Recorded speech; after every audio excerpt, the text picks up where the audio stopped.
1. Right, Edward, how you doing, mate? Hi, I'm fine. You too. Right. And so, I've been reading your book here, Yes. and Did you really?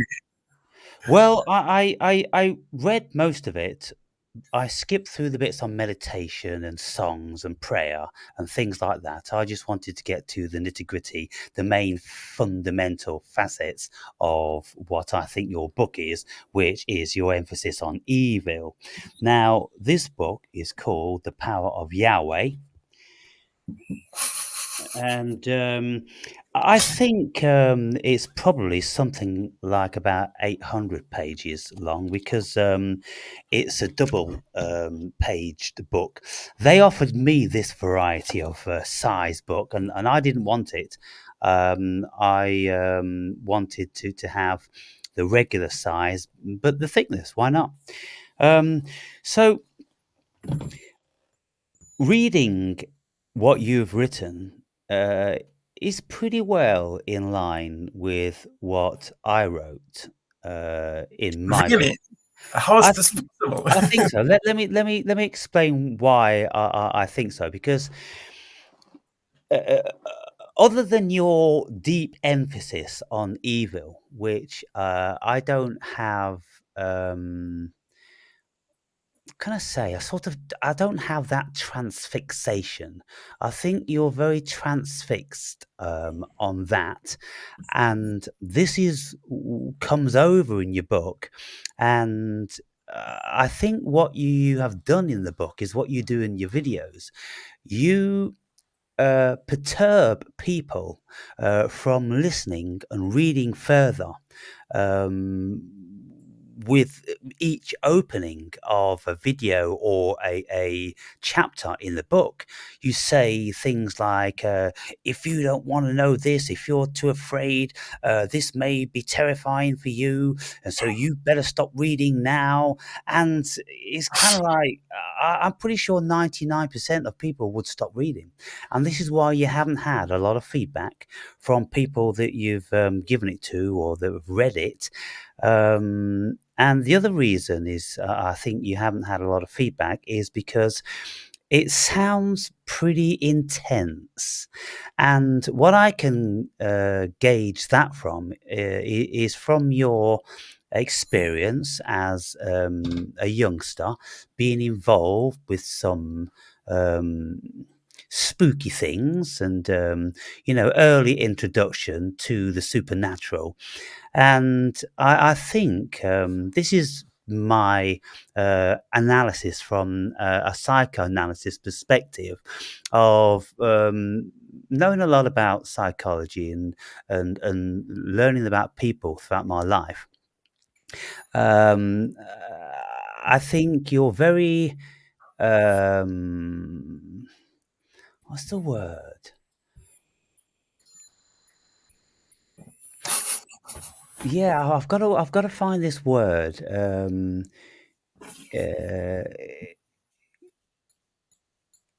the word will come to me. It's kind of like you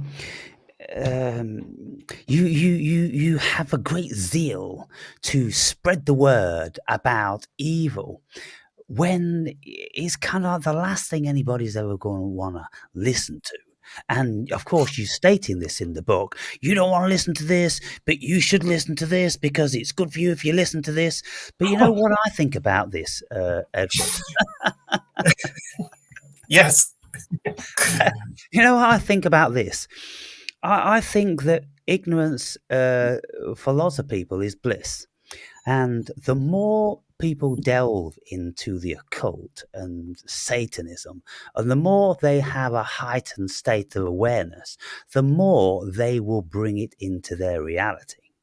Because energy flows where intention goes, or in, intention goes where energy flows, whatever way you want to look at it. The more you delve into this stuff and the more you open up your consciousness to it, you can't undo that. And so, why would people want to do that, Edward? Why? Why? it has a lot of advantages, of course. I mean, we are under influence, strong influence of evil spirits. Not only, but also.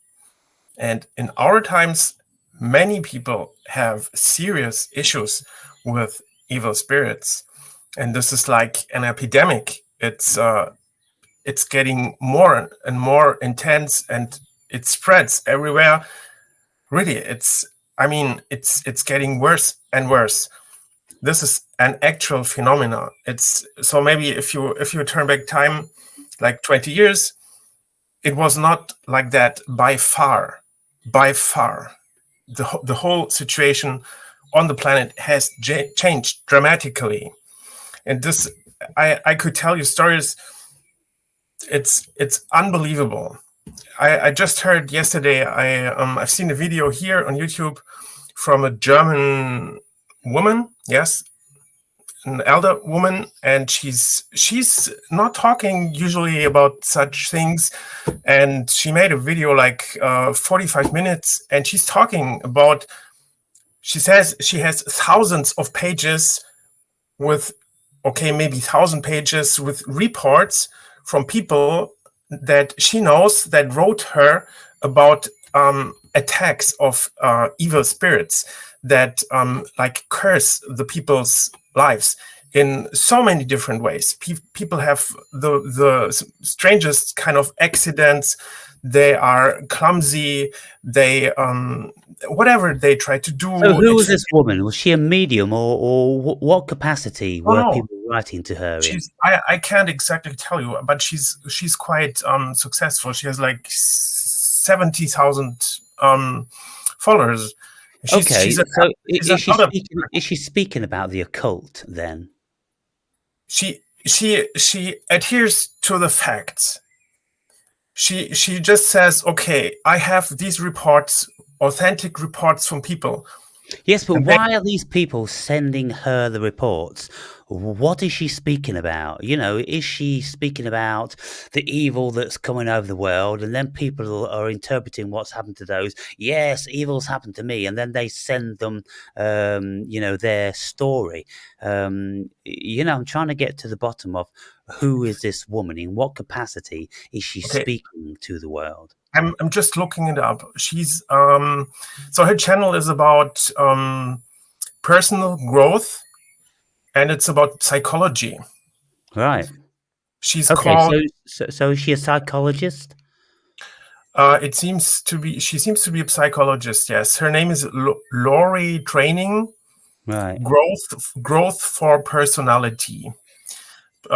Tips around psychology, narcissism, mental disorders, how to deal with toxic relationships and people, rhetorics, and well, for everyday life.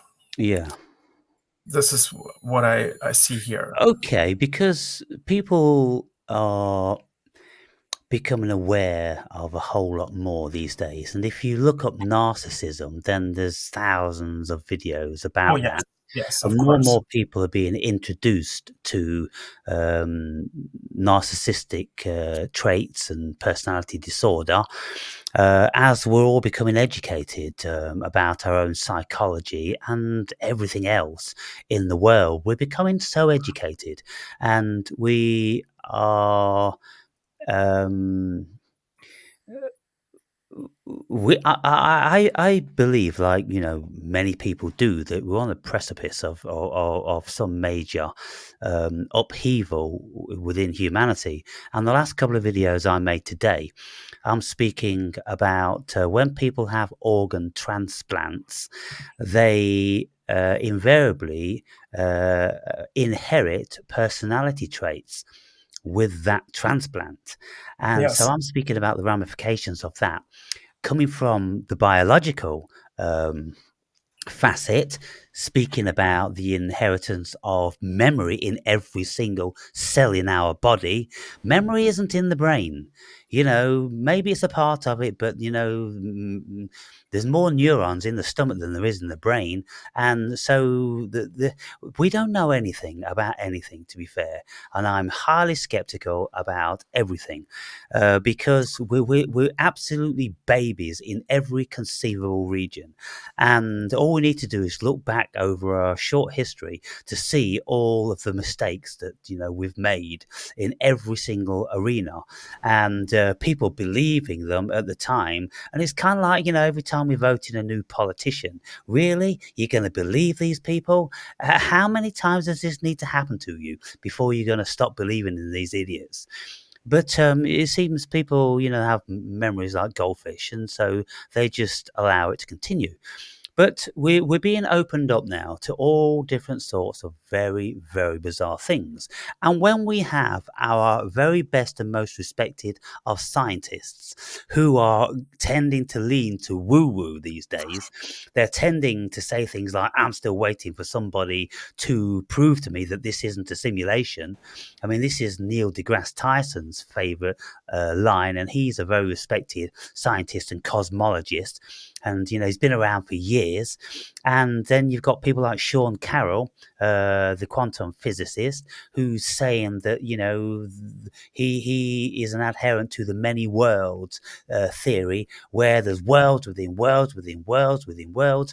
And we just keep splitting off into new cosmoses every time somebody sticks their finger up their nose or something.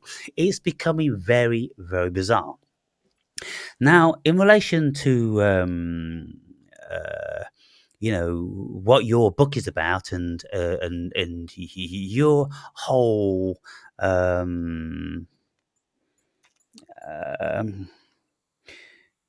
what you're trying to achieve, because you said to me originally you want to start a movement to awaken people to the evil that's on the world and all these sort of things. I sent you a video with emphasis on the psychiatrist Carl Jung, and he studied this phenomena for a long, long time, many years of his life, and Yes. ultimately he concluded that there are spirits, but mostly they're a manifestation of the psyche. And that's what I said to you. That's where I am. I can't really get too involved in these physical demons and physical gods. I just don't see anything being physical. Yes. And I don't even believe in the physical reality of the cosmos. So why would I believe in physical demons and all these sort of things? And there's a chapter in your book where you speak about sex, just normal sex is evil, and demons are coming out of your semen, or No, that's not true. That's not well, true. no, that's not true. No, but it's kind of like you're wasting all your vital energy, and it's going into demons. Demons are gobbling it all up. Every time you ejaculate your life force, demons are gobbling it up. I find that bordering on insanity, in all due respect. And so, there's a lot of things I couldn't go with in your book and your hypothesis. But you see, if you do watch my videos and you have read my book, and the way I speak about spirits is from a much softer approach, a much less terrifying approach, and an approach that could reach people more. They're prepared to listen. I'm not telling them they're coming to get you, and if you ejaculate, then you're feeding the evil demons around you. Good God, you'll scare every 14-year-old to death. I mean, Sorry. it's bordering on Catholic fucking. Sorry, who am I talking to? I mean, sorry. Okay. There is so much to say. So much. Sexuality was always a topic for me, but I approached this topic from a different perspective than you did. So you were quite easygoing. You you had it, you enjoyed, you had plenty of it. Yes, and you had not the slightest feeling like it would or could be something bad or something to avoid, or you never had the feeling something might be wrong with it. No. You did not have any issues like, that you didn't find women to do it or whatever. It just No, happened. the vast majority of women, I copulated with were professional women. It was their business. Yes. And, that could be deemed to be the worst of the worst. But you see, I've got a very different handle on sexuality and sex, as lots of other nations, particularly like Africans. Africans are very, very free. They're not so prudish like the British are. We're so prudish, we're so bound and we're so constrained, and we should just meet one woman and get married for the rest of our lives, and we shouldn't masturbate, and we shouldn't watch titties on the internet. And oh my God, that's a sickness in itself. That is a residue of Catholicism, which in my mind is evil. Catholicism is evil. With the extent of how they burden the human being, laden them with guilt and shame. It's an absolute abomination. And if you're looking for Satan, look in the Catholic Church. That's what I say to people. And by the way, everyone's going to be going here, because there's a giant serpent there, and there's all different sorts of satanic iconography. Oh my God. Okay, let me say something. From my point of view, nothing is just evil or just good. Okay, so there is a horrible, evil kind of Catholicism, and there is also a pure, holy, good kind of Catholicism, and there is a spectrum, yes, in between. It's like you say, okay, there is good, there are angelic spirits, okay, there's evil, there are demons, and this is the, how do you say, it's the extreme. Yeah. And there's a lot of in between.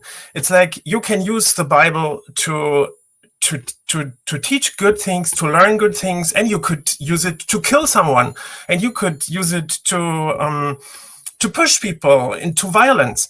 It's the Bible in itself could be used this way or that way, and it's always the same. Let me air this with you. You see, yes, but have you read? I'm not finished. I just it's so much. Okay, so sexuality is basically the same thing, but it's such a wide, complex topic, and it's simply not possible to draw this picture just within a few sentences or in a page. This is just what I start. I start to tell, okay, there is something very evil happening. Okay, but if you read this and you go further, there's even a second part later in the book, is a part 2 that is like an additional part about sexuality. Yes, like okay. So if you read it all, then you will see that I do not condemn sexuality in itself. Okay, this is not what I'm doing. Of course, this is what people actually think. No, but are you kind of Yes. like projecting some sort of puritanism? Like the pure. No, it's not. Just sex within marriage and only for making babies and that sort of thing. Wait. If you are pure, then you don't need to marry, and you do not necessarily have to make babies. I mean, if you are really pure, then everything you do is pure. Fine, everything is pure if you are pure. But who is pure? Who is pure? No one is pure. And the world we are living in is completely not pure at all. Of course, there are huge differences, but these are these are just like it's okay. It's like helpful. Okay, so if you have one partner and you marry this person and you try to discipline yourself, then it's a good thing. It's not a bad thing. You I mean, you don't have to be like how do you say, radical. Yes, you do not have to condemn others for having sex, but you could just say, okay, I want to be pure and clean and keep it disciplined. And then you could say, okay, I try to get aware of the things happening with this, all of this. You know what I mean? To be more conscious, to be more in control, to learn about what is actually happening on an energetic level when you have sex, because people are completely unconscious. They do not know anything about these things that are actually happening. Who knows this? I mean, there is an energetic layer in sexuality. There is energy flows, of course, and you should know these things. You should know that spirits are like changing the bodies. They are it's, I mean, this is actually happening, and people should know this because it's also a responsibility. For example, so if you are in a partnership, yes, with a woman, and this woman has sex with someone else, she opens herself up energetically for another person, and then whatever might come into the body of your girlfriend, and then you have to deal with it, and it just might come into you, or the personality of your girlfriend changes in a negative way, and these things are just happening. I mean, do you want a stable partnership, or do you want to be heartbroken? Do you want to argue all the time? Yes, and have a toxic relationship? No, but they do not work. The relationships do not work. People get divorced. They argue all the time. They are toxic. Why are they toxic? This is the point. You know, you just want to make it work. And some people, they have these polyamorous kind of relationships, like they accept multiple partners and stuff. They try to find a way to deal with it, but it doesn't work. Yeah, but you see, your emphasis, your answer would be, it's evil that if you go with another partner, evil's getting into your penis, and then when you put your penis into your wife, then evil's going to go into her, and it all sounds mad in any rational sense. Look, I've had sex with astral beings, and they're supposed to be succubus, they're supposed to drain your energy, they're supposed to be demons. I've enjoyed myself and I've had a great time. I've been very energized, and I've considered them all to be highly positive experiences. Oh, yes, well, evil comes in deceptive ways and pretending to be beautiful women, whatever. We can go on like this forever and ever about everything. You just got to draw the line on this bullshit somewhere. With all the women, let's say I've encountered 300 women. 250 of them at least were professional women. And I've only ever had a couple of bad encounters where they're trying to steal your money, that sort of thing. But the rest of it, it's just been free love. You have a contract, it's just for the duration of it. Sometimes when you take a girl in Africa, it's for 24 hours, it's for a whole day, and you spend the whole day with them, and you just have fun and you learn about them, and it's just living with people who are trying to make a living, and that's what they do because it's the oldest profession on the planet. I can't condemn this. I can't, even for a minute, say there's any evil in it at all. And what I will say, if I've had sex with, let's say, 150 African women, never ever was I wearing a contraceptive, and never did I receive any sexually transmitted disease. The only one sexually transmitted disease in my life has been from a girl in my home city. who you would think, is a very nice, or, local girl and all this sort of thing. But all these girls all over the world, going to all different sort of countries and, in Amsterdam and in America, with all these Vegas sort of places, never had a problem with anything. And so I don't see it how you see it, Edward. And I'm never ever going to be convinced. And I'm pretty sure that many other people aren't going to be convinced. The way I Yes. look at it is like, look, you've got a certain way of looking at it. And it's kind of like you want to project onto the whole world. You've got to know this. And you're very serious in your book. And you emphasize and you emphasize. And it's kind of like, well, if you ever want to terrorize someone, just keep, along those tracks. There is a way that you can get the message over, which is going to make people much more open. I'm talking about spirits, and I'm saying, look, spirits, they're within us. They come and they go. But I'm not emphasizing on the evil because to be fair, the evil encounters have been very, very few. In comparison to all the rest.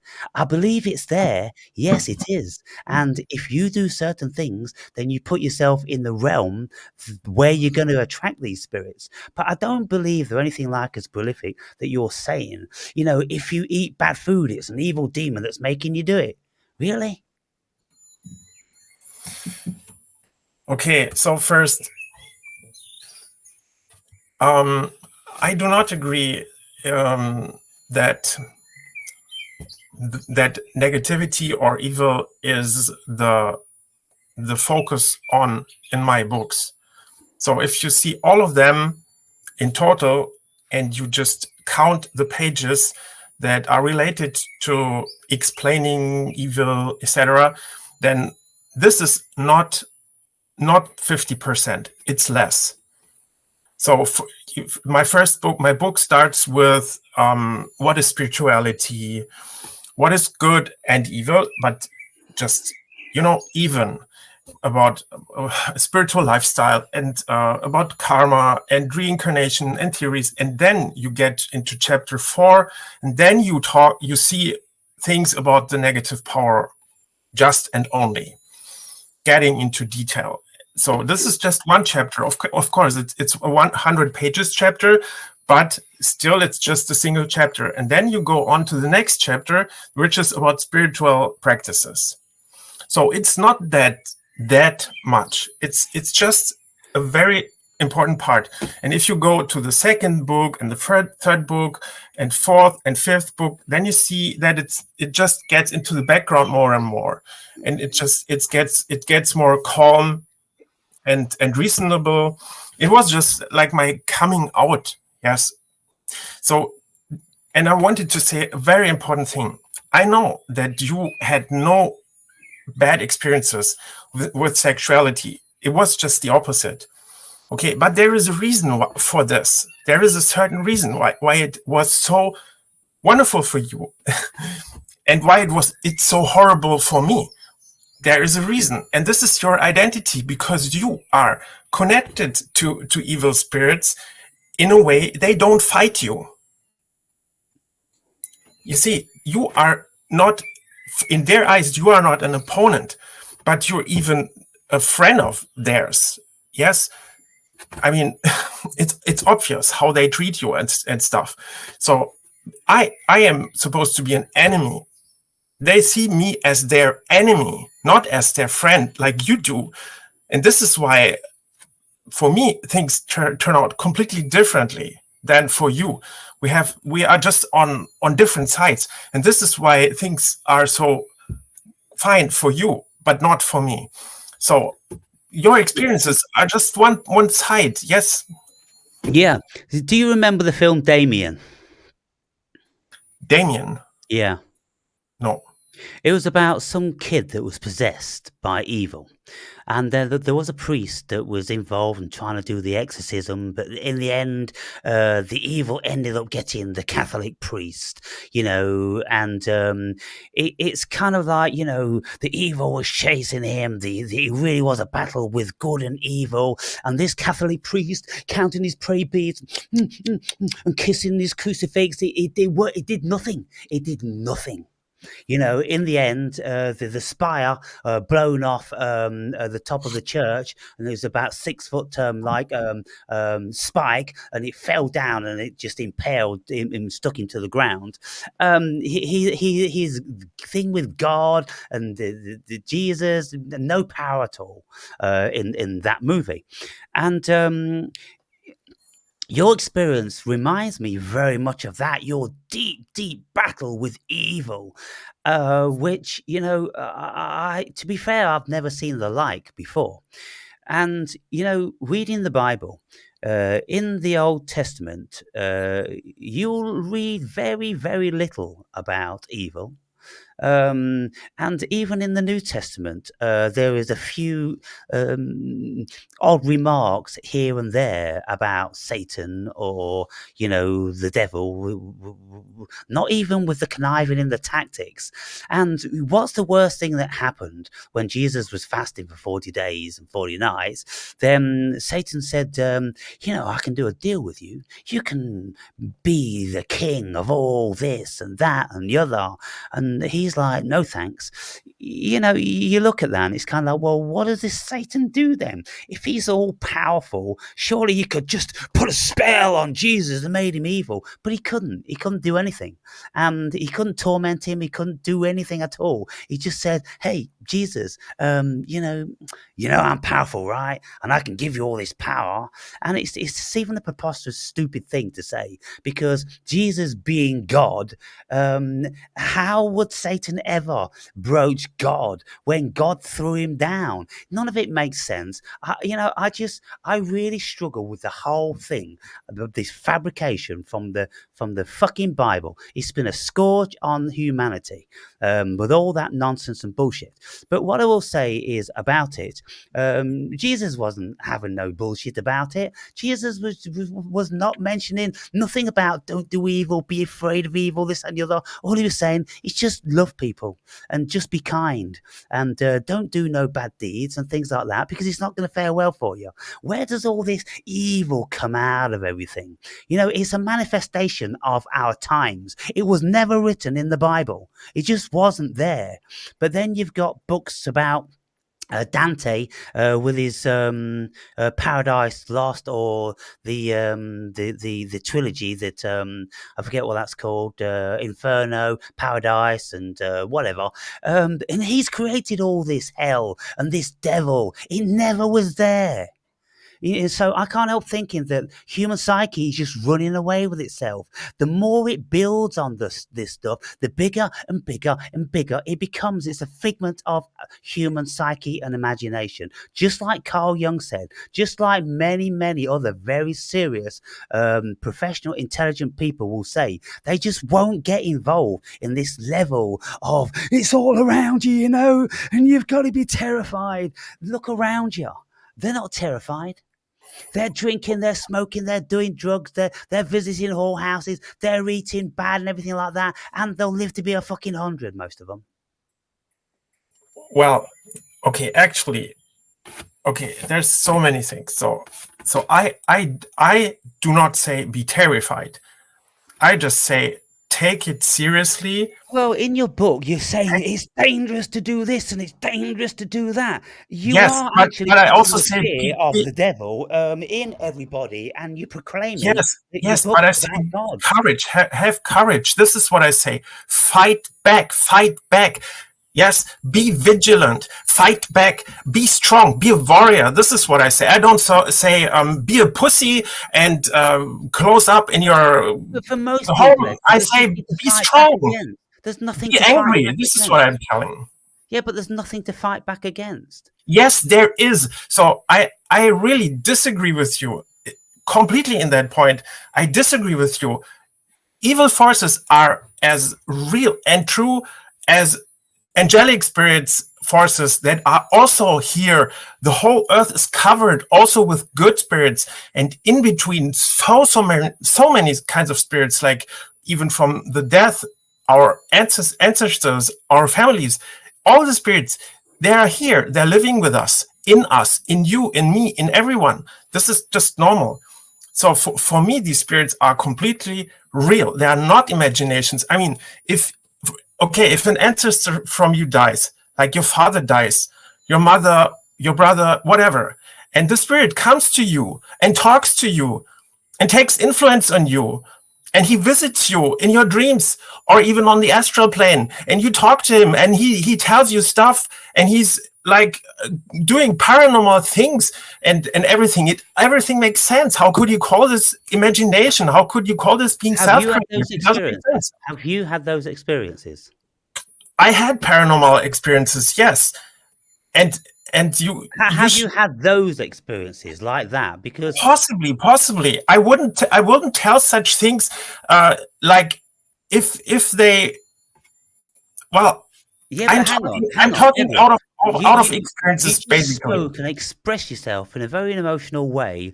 Yes. And if your dead parents, they come to you in the astral and you can see them in apparitions, Yes, and I'm they do this, emotional. I'm and emotional. then I ask you, have that That's true. happened to you? And you go, well, It's no. important to me. It's important to me. I mean, It this just seems like is, you're inventing yes.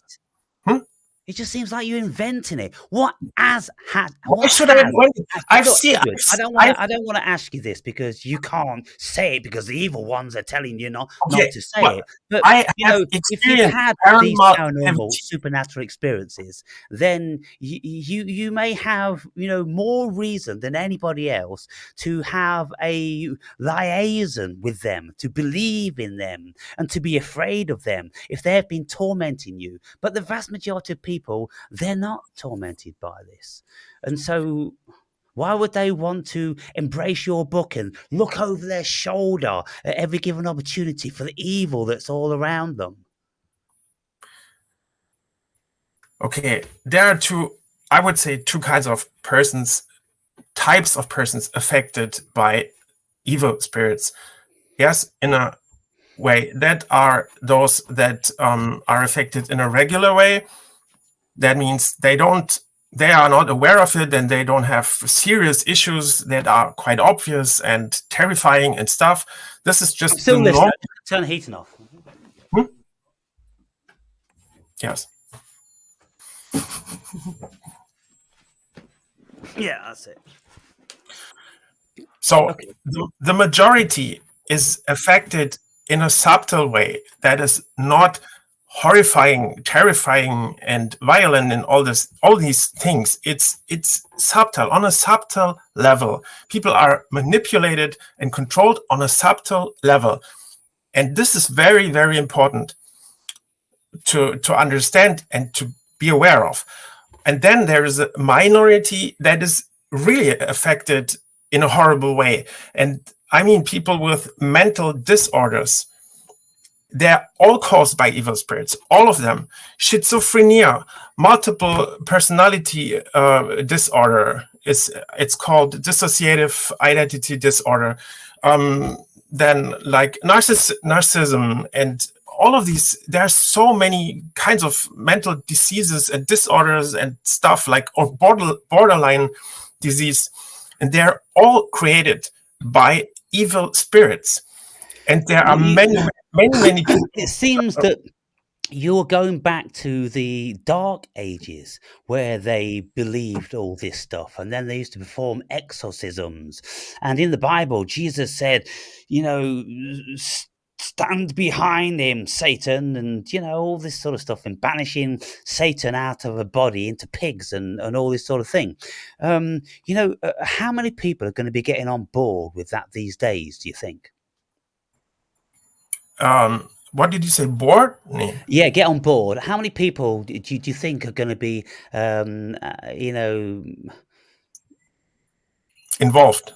What can I say? Believe in that, or even giving it credence. I mean, we've gone into a different realm. We're into psychology and psychiatry and, propaganda and machinations and manipulations. Look, Lots of I don't people, think there's going to lots be of people anybody. believe in spirits. Lots of people believe in the existence of spirits, like angelic spirits or evil spirits. And I see it, especially Christians, they are, many of them, lots of them, of course, just apart. I don't know how many people, maybe 20%, something like this, but they assume strongly that evil spirits are there and that people are possessed and you have exorcism and all this stuff. So they believe in it and they know it. And I know lots of people that actually believe in the existence and work of evil spirits, that they are here, that they are harming us. And I know many people that have horrible attacks when they, for example, while they're sleeping, they're being attacked by demons of all kinds, and they're completely disturbed and stuff. So, and I've seen so many things. I've seen people. I've made experiences like I partially I can see the spirits using people, and they know that I see them, and then they tell me even. Mm. It's like talking to a spirit directly through a person without the person being aware of that. I have experienced that multiple times. Okay, so I mean, from the viewer's perspective, I mean, whether there's probably 200 people watch this video, they're all going to have their own experience about what you and I are saying. And so it'd be interesting if they would convey it in the comments. But when we look at the human psyche, we are all given to varying facets of perception and intellectualizing and spiritual connection and all these sort of things. The variances are massive. It's so varied all over the planet and throughout the ages. And so when we get the odd person that, is possessed, okay, so it seems that it's possible that these beings can be possessed by entities. I think we've all seen the movies and things like that, and we've all felt very negative energies in people. And then we've all felt very benevolent, kind, loving, and compassionate. So it's all out there. The whole spectrum of it's out there. But the way we look at society today, we're moving away from biblical good and evil, and we're entering into a contrived good and evil, which is coming from powerful people. And when we look at the World Economic Forum or the New World Order or the Illuminati, these sort of people who are manipulating the world to meet their end game, well, I mean, that's a battle of good and evil. They're dumbing down the whole world so we can't think for ourselves and we don't have a connection with spirit, with God, or whatever. And so that kind of fits in with the devil, he's trying to reap all the souls. And, the battle's going on. Lots of people consider there's a spiritual battle. But when we look inside our psyche, we see that we have a dichotomous mind and brain. We have two brains, and we can lend ourselves to evil as well as we can good. The potential is within us, and so it's about circumstances and choices and what we trying to gain. If we want to gain by not putting too much in, and we want to manipulate people and do this and do that, then we deploy the evil. I mean, are you saying that an evil demon's got into these people and he's doing it, and the human being is perfect himself, but he's being driven by this evil demon, the invisible one? Is it not just like human psyche? That's what I'm saying. Of course, psychology takes notice and studies these phenomena. Yes, it's basically we are observing the same thing, but we have different explanations for the same thing. But it's the same thing, of course. All answers that you have, I mean, all questions you have in psychology can be answered with spiritual kind of knowledge. The whole thing, you can explain everything. Psychology is not clear. It's not a clear science. And I've read mostly this. I mean, I know this. You sent me a link with a video on YouTube about Carl Gustav Jung. Yeah. It was about 45 minutes. Mm-hmm. Yes, I read the transcript. That is about 15 pages, and I read like 10 pages. Right. Yes, and I highlighted several parts because when I read that, it was very interesting for me to read this, and the first question that I ask is, from where did Carl Gustav Jung have this information? What was the process for him to come to such conclusions? Because I disagree with him in many points. I really disagree with him, basically. Well, he was a psychoanalyst, and he did this for, I don't know, 50 years of his life. And so he encountered hundreds of thousands of patients, and you can imagine the very, very broad spectrum of sick psychology that people would have. And he also went into 3 years of a deep depression, fighting against spirits. He said that. He doesn't doubt spirits. He never doubted spirits. And his last book, The Red Book, he's actually communicating with spirits. He was a very metaphysical and mystical sort of person. And in the last 5 minutes, there was a conclusion where Jung stated, what his synopsis was, and it was basically that spirits exist, but the vast majority are the creations of our own psyche, because at the end of the day, these beings, they never make manifest in a physical form, so therefore they are mental. And if they are mental, they pertain to the psyche. So that's his perspective, being a professional psychiatrist and psychologist. If you've got a medium and, they've been delving into the occult for some years, then they would come at it from another direction. But it's a case of, it all gets very, very cloudy, and the only truth that we can ever be privy to is our own truth. And so I wrote my own truth in my book. You have wrote your own truth in your book, and they're very different truths. Well, actually, I don't think that your so-called truth is a contradiction to my truth. Your experiences are included in my world picture. It's included. There is no contradiction. There's an explanation why you did have these experiences. And we are in the same universe. We share the same cosmos. Okay, and you just got into a different experience part. Yes. So you experience things differently than I did, but it doesn't mean that your experiences are wrong. They are real. They are authentic. I mean, the cosmic mind is real. The cosmic consciousness is real. Your experiences are real. Just like we are real and anything else is real or not real. Whatever you might call real or not. But I don't see a contradiction.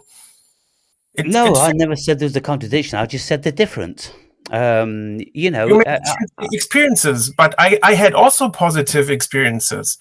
I had also cool trips. I also had beautiful, great trips on LSD and great trips with like marijuana when I was in my youth. Yes, I experienced that, and I had so many experiences. I'm not allowed to talk about them, but of course, I mean, if you meditate like 10,000 of hours, then you have also, of course, positive experiences.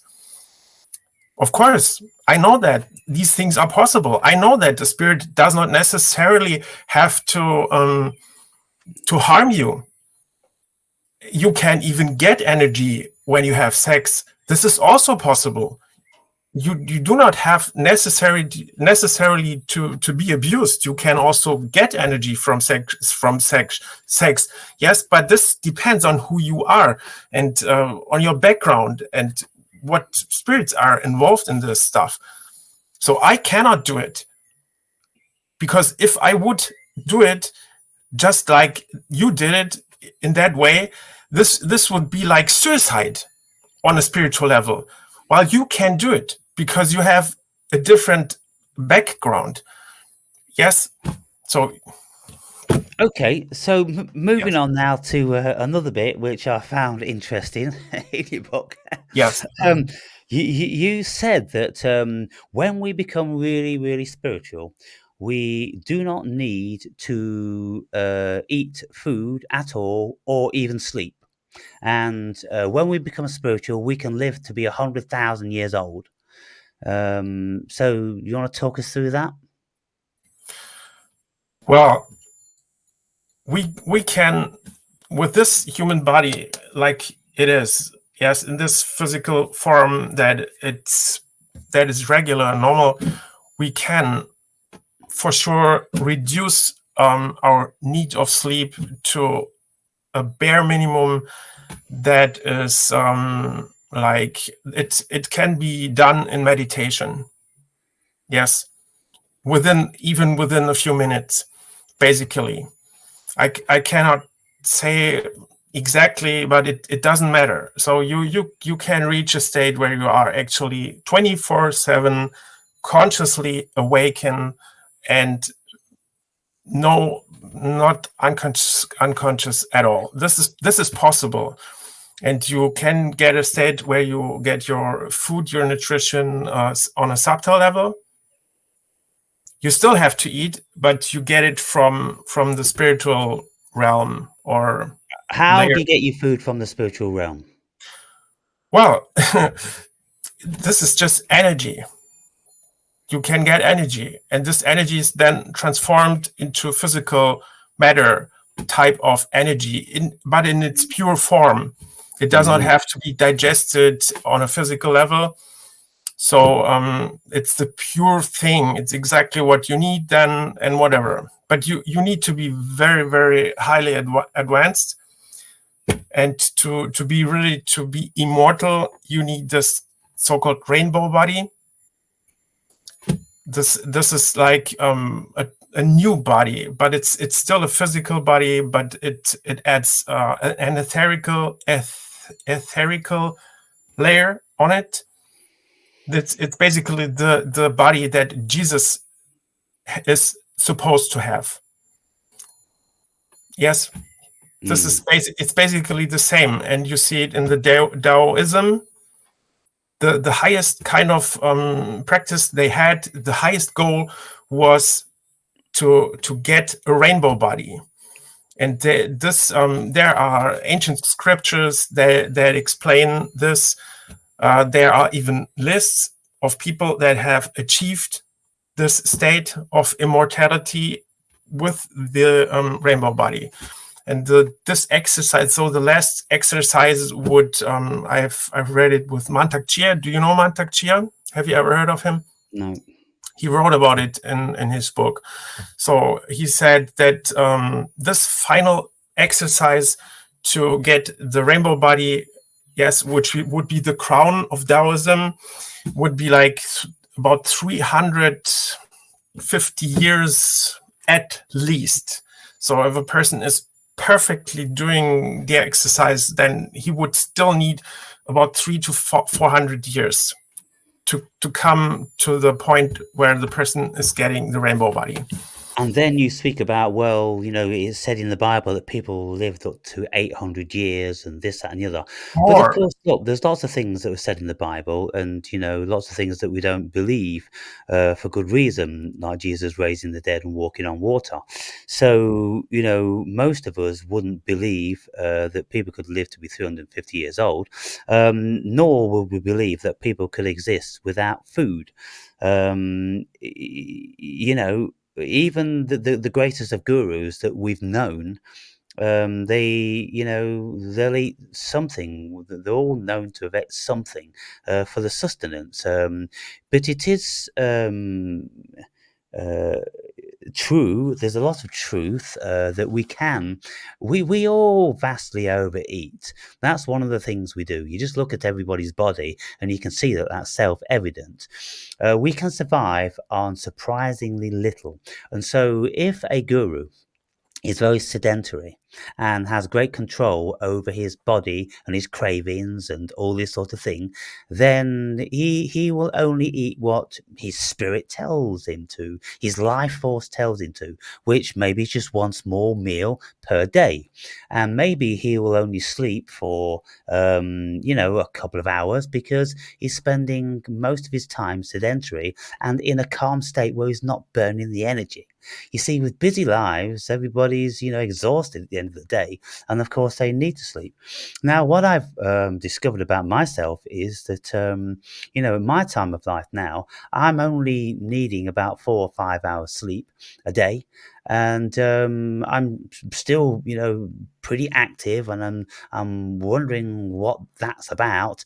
Um, you know, but I just seem to be very satiated just to have like 4 or 5 hours. That's enough for me.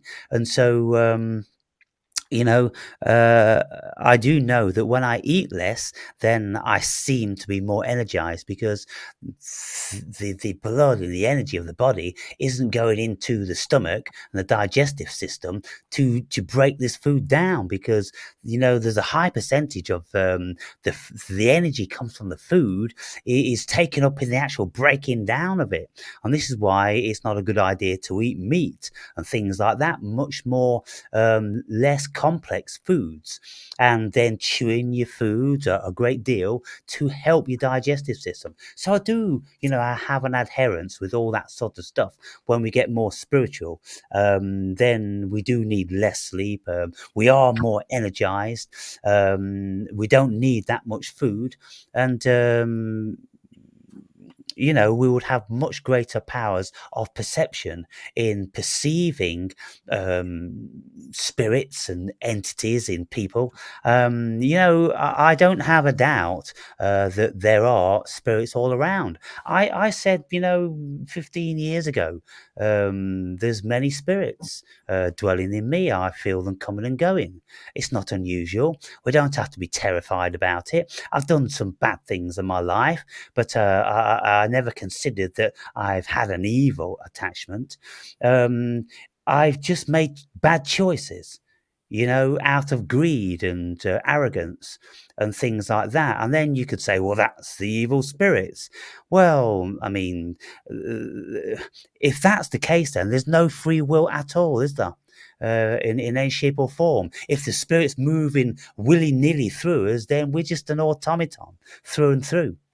And I don't have an allegiance for too much free will, even though the Bible is always speaking about your choice to choose love and God over evil.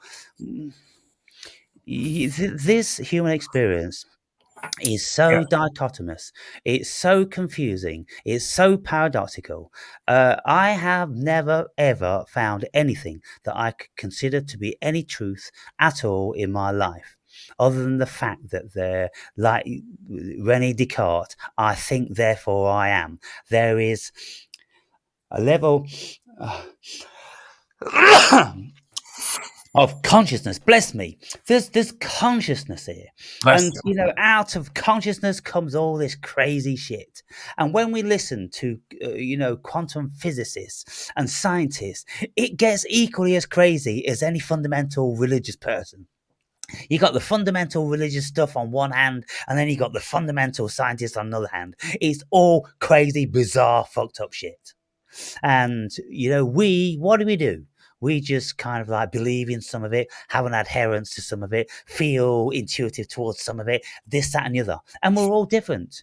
And so, as far as the good versus evil, lots of people just don't ever see it. They will never see it. If they don't watch the YouTube or news, they go about their job, they will never see evil. It will never enter their minds or their vicinity. They'll just live, sedentary lives. All the people in this building, they're all like 70, 80, 90 years old, and they're all NPCs.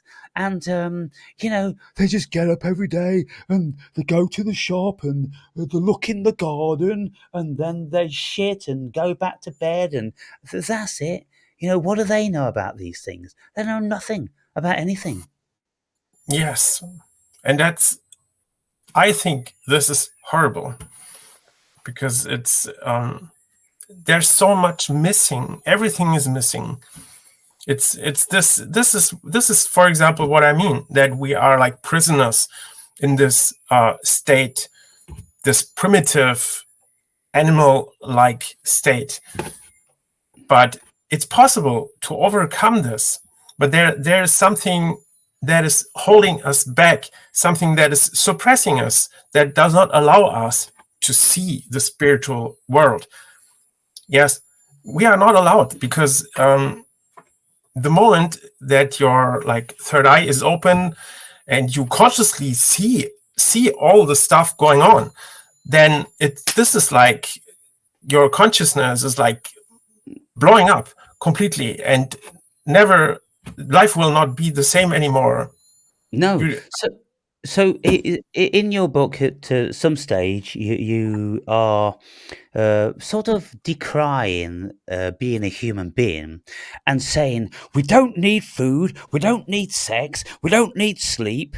Well, fucking hell, no point in being a human being then, really, is there? Because the whole thing about the human being is a very sensual experience.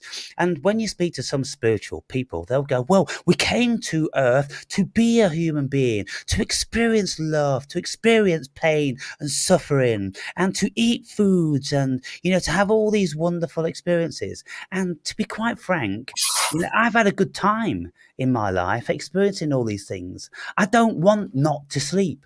I don't want not to eat. I don't want not to have sex. What's the benefit of this? To be an astral being? Well, I'm going to be one of those as soon as I leave this dimension in any case. Well, yes, that's the point where your choice comes in. This is your choice. If you say, I want to enjoy all these things, and this is where my focus is at, then this is your choice. But you can go beyond that. That doesn't mean that you neglect these things. You can grow spiritually and still enjoy food, enjoy sex. I mean, if it's well, basically, yes, you can still enjoy these things, even though you are spiritually mature. But you enjoy them in a different way. It's not like being greedy, like, I want this, and this is my life, and this is what it's all about, hedonism, this is my happiness, and I want this food, and I want this meat and stuff, and have fucks and stuff. Yes. No. You say like, okay, this is nice, this is beautiful, and when it's the right time, I might enjoy it or not, and it's fine like as it is. But this is not my home. Yes. I'm a spiritual being. And I'm focused on the spiritual level. So, would you say that you don't want to have this human experience? Would you rather not be here? Well, the physical part is just a small part of human experience, but we don't know all the other parts. But this is just a little fraction of all of it. Well, there's the kind of lies the paradox, what you're saying there, because if you're saying this human thing is this small thing and everything else there is a bigger thing, well, if we don't experience everything else, then it doesn't mean nothing to us. It doesn't enter our paradigm of consciousness. So therefore, the human experience is the everything. I mean, my human experience is, very, very big and very powerful and, very prominent. And albeit through the years, I've ascended in intuition and spiritualism and gratitude and consciousness and all these things. This human experience is still very, very powerful, of course. Like Einstein says, it's a very persistent illusion. Do you remember his quote? When quantum physicists were telling us that, it's all Maya and it's all illusion. And of course, he was no fool in relation to, Eastern philosophy and all the rest of it, who was very well read and educated. And so he knew what other things were out there. But, he said, well, okay, so on one level, he will accept that it's all Maya, because when quantum physicists told him that there's no physical matter, it's kind of like, what am I going to do with that? Okay, so all of my colleagues tell me that there's no physical matter, but it's a very persistent illusion. I'm still gonna need to defecate. I'm still gonna need to urinate. I'm still gonna need to eat, sleep, and do all these sort of things. And that's it. That's the paradox, isn't it? Because albeit we're told that this isn't here, well, it seems pretty here, and that's we just have to accept the paradox, don't we?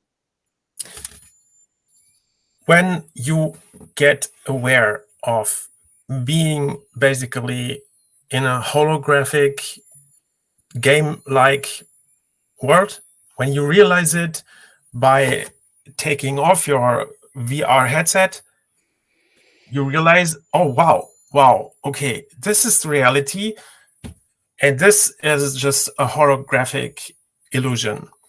But you still live in this holographic illusion, and this holographic illusion still has rules, laws, and it affects you. You have pain, you have joy. So it's an holographic, illusional reality. Mm-hmm. Yes, it's the illusion, but still it gets your reality the moment you're just living in it and taking part in it. Then it's like being your reality. I mean, what else could you say? It's both at the same time. So yes, an illusionary reality yes, is a very good paradoxical way of describing it, because yes, it is exactly that. And so I have a friend who has had a near-death experience, and since the near-death experience, he doesn't relish being a human being. And albeit he can take some joy out of walking in nature, he's only killing time. He spends his whole life now killing time, waiting to go back home. yes, it's Yeah. horrible. Mm. I know these cases. They are rare, but some of them they are not. Some people are not able to have joy anymore in life because they are just awaiting the end. Yeah, because he had this life review. His life flashed before his eyes, and he felt the beyond, which was much more beautiful and calm and pain-free and suffering-free. And now he suffers the same as anybody else, and it's just a case of like he realizes the density of this Kali Yuga environment that we're in, and. So, what do you think about that then? When people are always speaking about this is the most dense environment and all the rest are higher and more beautiful. Are you in agreement with that?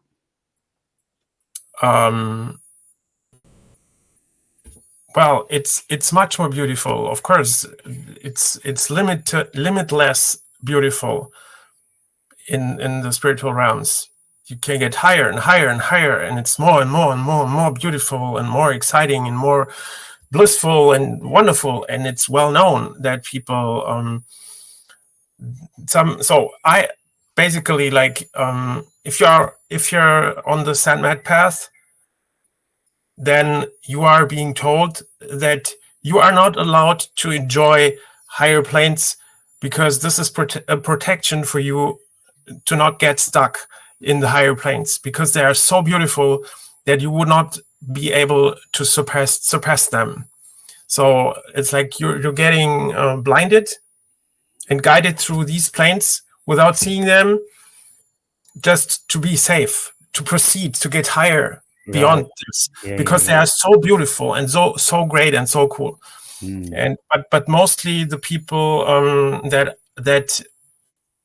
get these blissful experience, most people act differently.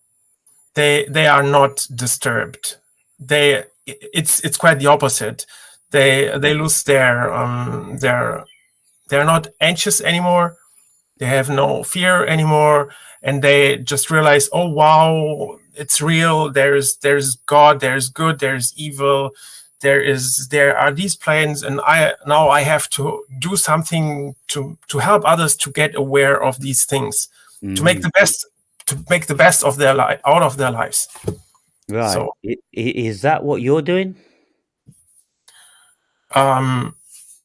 Basically, my mission is to help people, or to providing information and support for people to grow spiritually, but everyone on his level, of course. This is my mission. And so for them to grow spiritually, for what benefit? Well, to be healthy, happy, to get insights, to live, just live and grow and get better and more blissful experiences, and to get a better character, of course. Like, right, in this dimension, to help people live better in this dimension. Well, this is not the main part, but this is a part of it, of course. The physical life is a part of it all. And if you really are very advanced at a certain level, then things should solve up here too, at least concerning your own self. So you're getting healthy, of course. I mean, if you are really very, very advanced, then you have no physical issues anymore. Yeah. You have a very rock solid mental structure. Yes, you're completely free and pure and strong and healthy, 100% healthy then. This you will achieve this. But it doesn't necessarily mean that you will be in peace with the world around you. It might even be the opposite, because you are too strong. Your radiation will get so strong that some people don't bear it. This is also possible, but we are talking about a very, very high state. Yes. Lots of people on the spiritual path, they will say that everything they're teaching people here is to give them tools to take into the afterlife. A bit like, taking all these goods with the Egyptian pharaohs. The Egyptian pharaohs would put them in the tomb with all these goods for the afterlife. And of course, they would have to go before Duat to have their heart measured against the feather to see if they could get into the afterlife. And so you're trying to give people more ability to enjoy this life. Well, when you grow spiritually, you grow into the afterlife dimensions.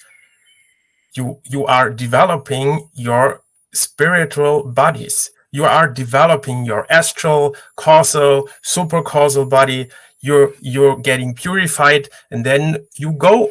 Of course, you travel in these realms. You will go there. You will be actively taking part there. You will doing things and stuff, and everything will like merge. Yes. So the human experiences has all these bodies. It has the physical body, the astral body, the causal body, and we develop them during our lifetime. And then we will get inhabitants also of the astral plane.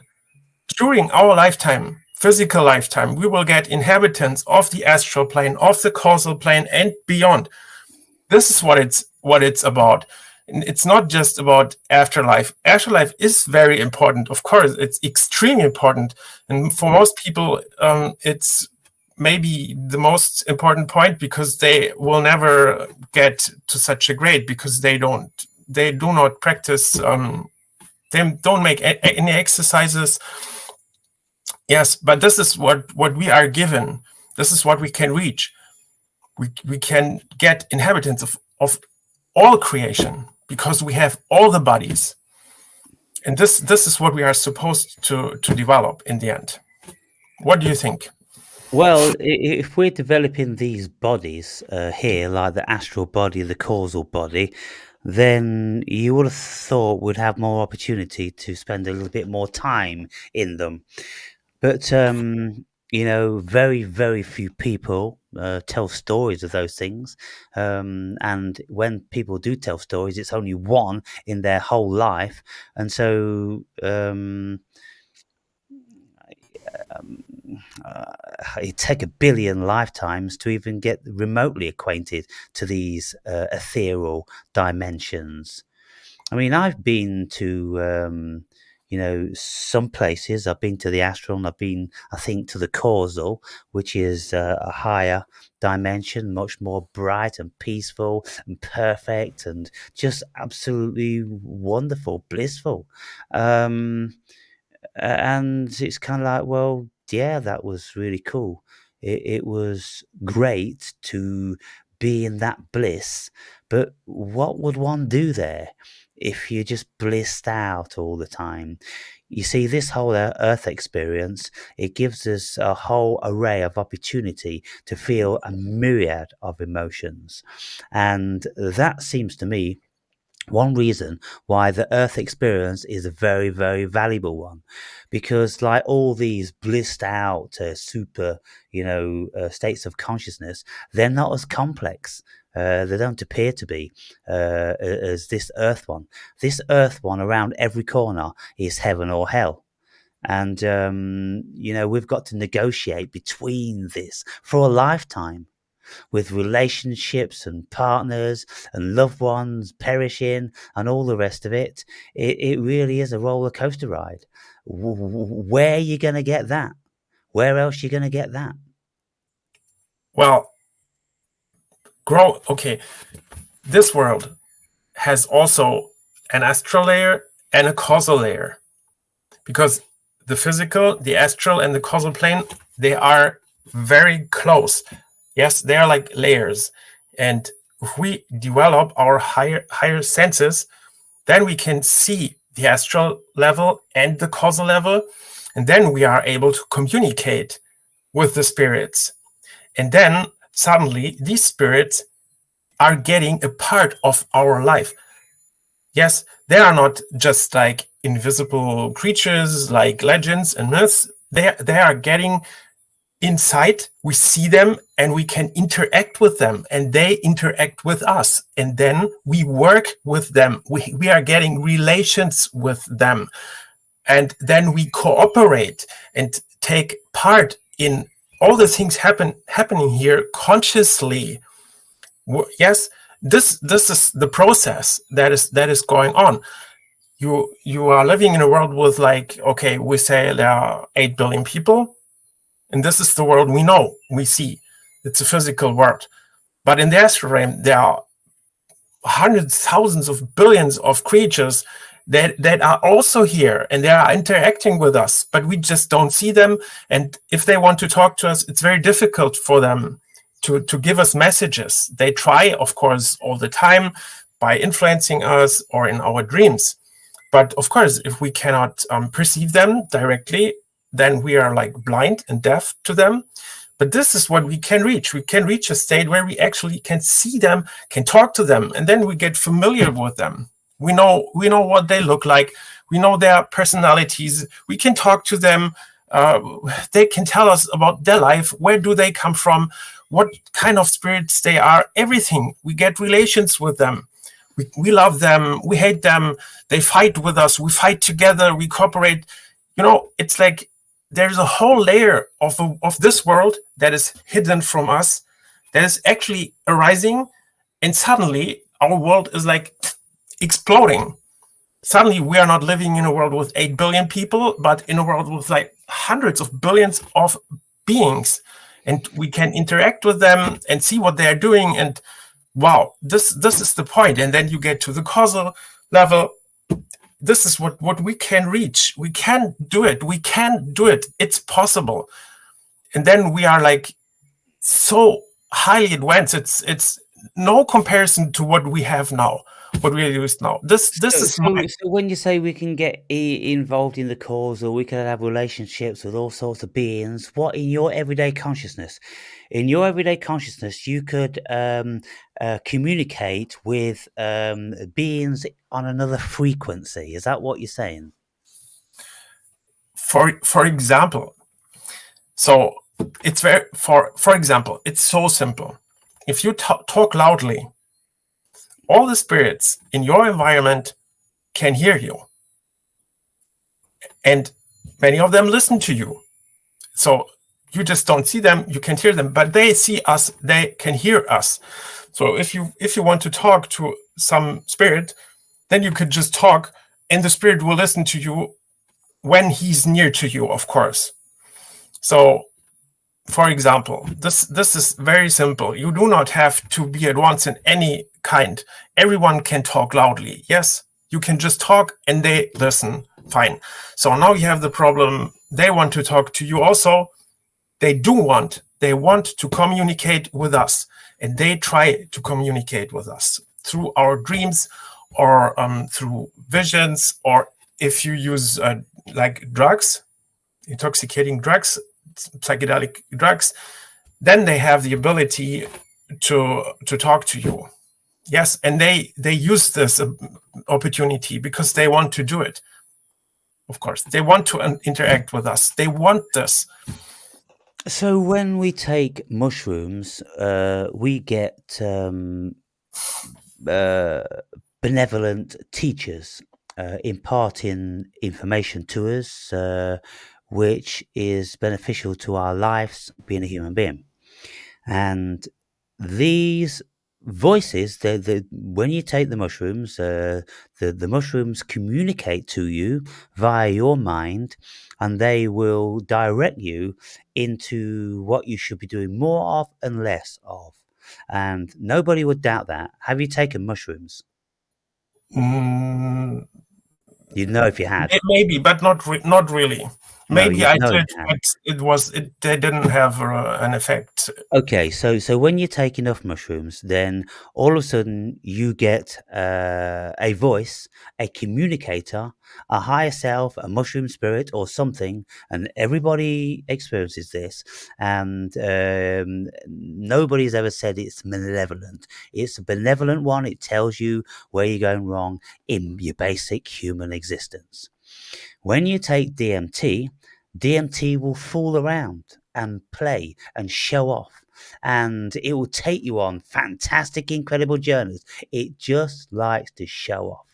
And sometimes it will say, hey, by the way, do you know that all this is you? Everything is you. It's you, you, you, you. And it's playful and it's beautiful. And it tells you that it's you know. And the world's perfect and it's love and it's beautiful.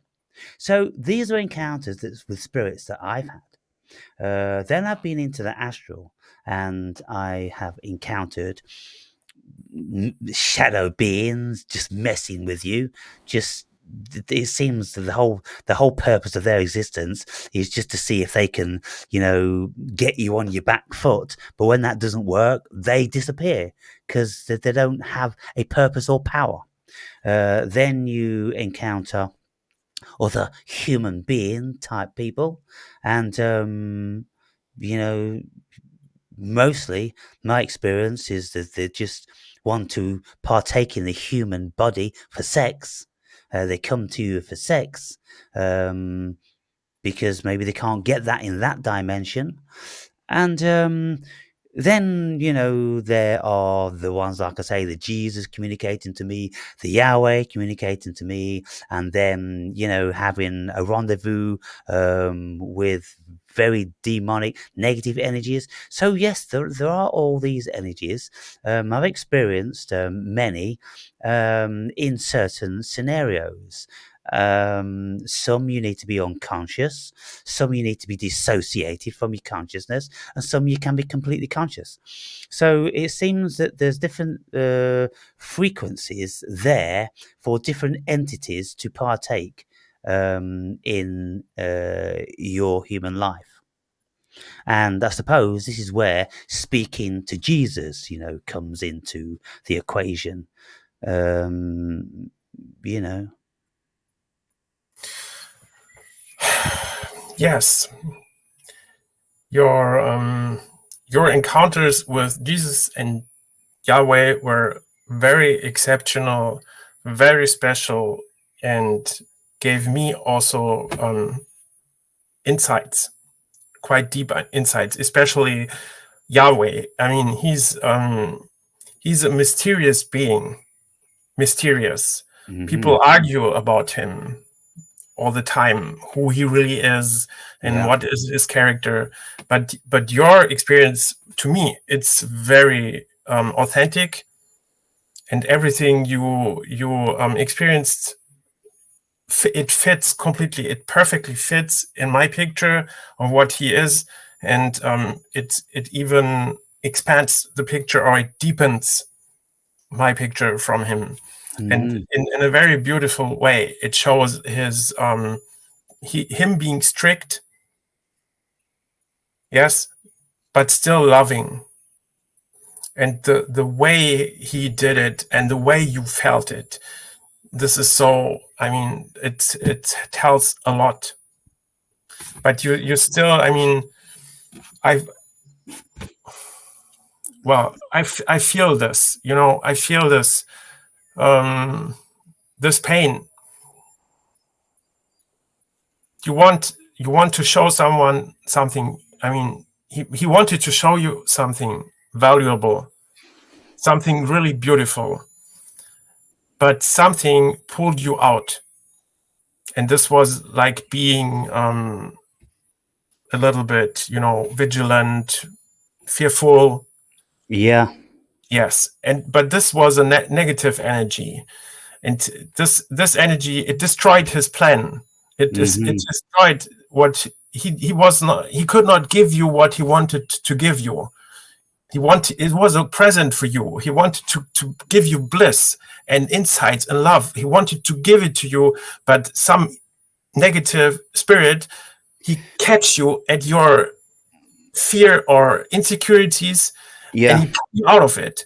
And he was so frustrated, because I mean, he has not so many chances to show you things, because you are affected by so many other kinds of spirits. It was like his he wanted to give you a show. He wanted to make a big present, and there was some stupid, sorry, I don't know this spirit, okay, no offense, but for him it was like, no, what is happening? He prepared this. It was a gift for you, and everything was destroyed for nothing. And this was his frustration. And I think this is so typical for God. He's there's a story. Okay, it's a very short story. Satan and God are sitting next to each other on top of the world, and they see the people. And Satan looks to God and says, Look, all of them, they're all mine. They do what I want them to do. And then he's laughing. And God looks at him and says, well, you're right, but still they belong to me. And Satan says, why do you say that? And God says, well, I love them. And that's the difference. So evil controls us, but God does not want to control us. He expects us, he wants us to do what we want to do, and he hopes for us to come to him freely. But this is obviously not the case. And this is horribly frustrating for him. So evil is just catching and catching and catching. Yes. And God is like giving opportunities, giving options, trying to convince and stuff. But evil is so forceful. And it tricks and lies and deception and all the stuff that God is not doing. He's not doing all these things because he doesn't, it's not his style, you know, he's not this type of entity. Yes. Well, let's just go back to the scenario then with Jehovah. When I was on my 3.5 grams or 4 grams, I think it was, of psilocybin, seta mushrooms, and I was in this field by a river with a low barbed wire fence, and the river was only like 2 or 3 feet in places maximum. And when this beautiful aura was communicating with me, it was luring me in and enticing me to go over this barbed wire fence and to step into the river and to walk up the river into unknown realms. And I thought, why would you want me to do that? I'm obviously not exactly in control of my body. I'm feeling that there's something nefarious there. Why couldn't you just show me here? Why did you want me to go over into a river which could be potentially hazardous to me? And then I thought about, well, I could get raveled up in barbed wire in the river, fall down and, grapple, in weeds and all this sort of stuff. I thought there's too much potential for hazard. If you're benevolent and beautiful God, why can't you just give it to me here where I feel absolutely comfortable? So it was him that made me feel uncomfortable. It wasn't a negative energy. Not in my mind. I disagree. He was giving you this path, but he was not giving you these thoughts, these fearful thoughts. The path, yes, of course. Who knows why? Maybe it was like a test. Maybe he wanted to test you if you don't have fear, if you are courageous. Yes, because this is, it's in the Bible hundreds of times. Do not have fear. Be courageous. Yes, cowardness is a sin. For example, it might be, or maybe not. I don't know it. But it's kind of like he could say, climb up this mountain and come and see me. And the mountain is treacherous and it's got a glacier on it and the wind's howling. You're going to go, that's not a good idea.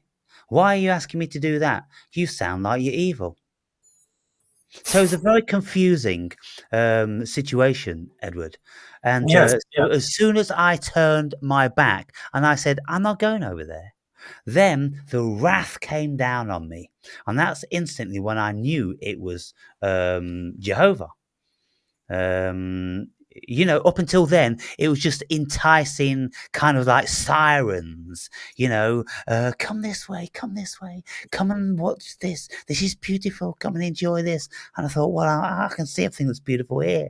And it was showing me everything that was beautiful for the past 20 minutes or half an hour.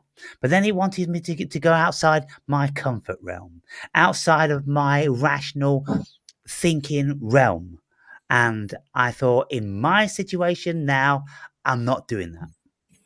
And so if that was a test, it was kind of like a stupid test, if you ask me. And it spoilt the opportunity which he could have given me if he wanted to show me. Then, of course, for the next 3.5 hours, he was just chastising me like a bully for decrying the love that he's supposed to be and offers in the world. Yes, it was his pain, but still, he didn't harm you. It was, of course, it was an unpleasant experience, but this is what it should have been.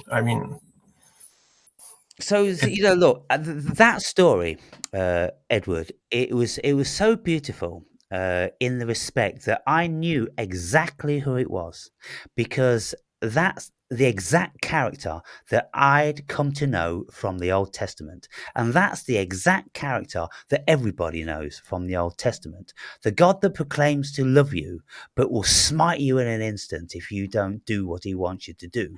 A very wrathful God, a very jealous God, a very insecure God. And so I would think that it's the demiurge. And I've often said it's just smacks like the demiurge. And of course, the archons write extensively about the demiurge, because there's one guy called Marcin. He's a Spanish guy. And he wrote extensively about Jehovah being the demiurge. This guy called Marcin is very, very well studied in biblical scholar realms, because he's a real anomaly, which stated, look, you Christians, you think this God is beautiful and benevolent, but look what he does here. Look what he does there. Look what he's done there. And nobody can deny that. What Christians do, they just wash over it. Changing the subject. They won't accept the evil that he's done. And so he's a very complex, paradoxical God. And when you look into the Nephilim and Anunnaki, then you can see that he definitely fits the bill with like one of the Enlil or Enki characters, which is a wrathful god. And so everything about that experience, he did show me beautiful things. He did show me that I was a fool and I would live a life much better if I was much more open to love. But I've been closed to love, Edward, for many, many years because of um, the trauma, I suppose, the abandonment that my mother did. She took her life when I was 4 years old. And when my elder brother was 6 years old, a younger sister 2 years old, and then another one. She left 4 babies. She just done it. She just took her life and she left us. And so, of course, that caused us all to have insecurity about love. We could never really believe in it 100%. So if Jehovah wanted to show me unconditional love, he went the wrong way about it, in view of knowing what I'd been through. And I was very, very skeptical and afraid of love, because I will never give myself to love again because of how devastating it can be when it is taken away. And so then after 6 months, I had the Jesus encounter. And the Jesus, that was exactly the epitome of what you'd expect from Jesus, what you read about Jesus, what everybody knows about Jesus: unconditional love.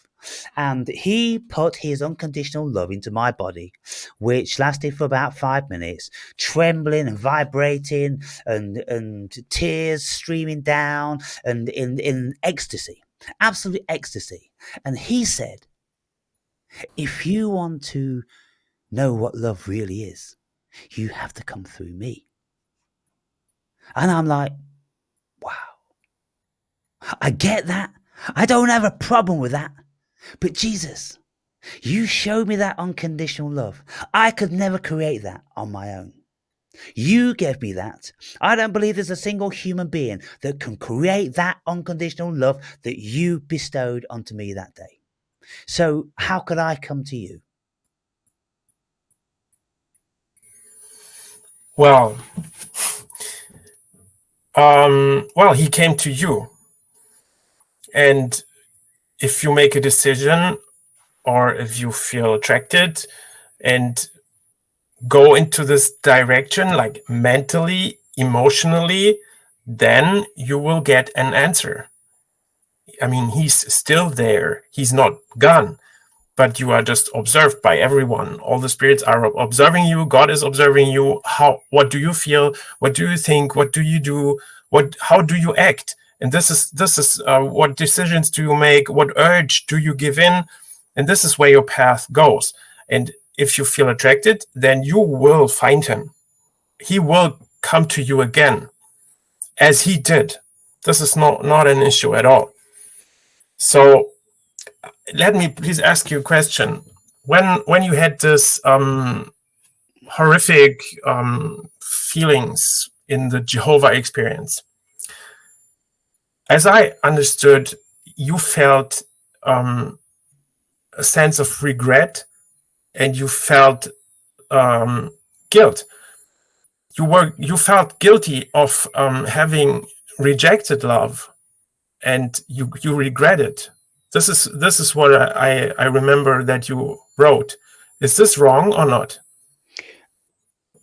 It was like more like you condemned your own self. I suppose it wasn't regret or guilt. It was fear, which is the opposite of love. I am afraid of love. Yeah, I'm afraid of unadulterated love. I don't know what I'd do with that. That's the thing.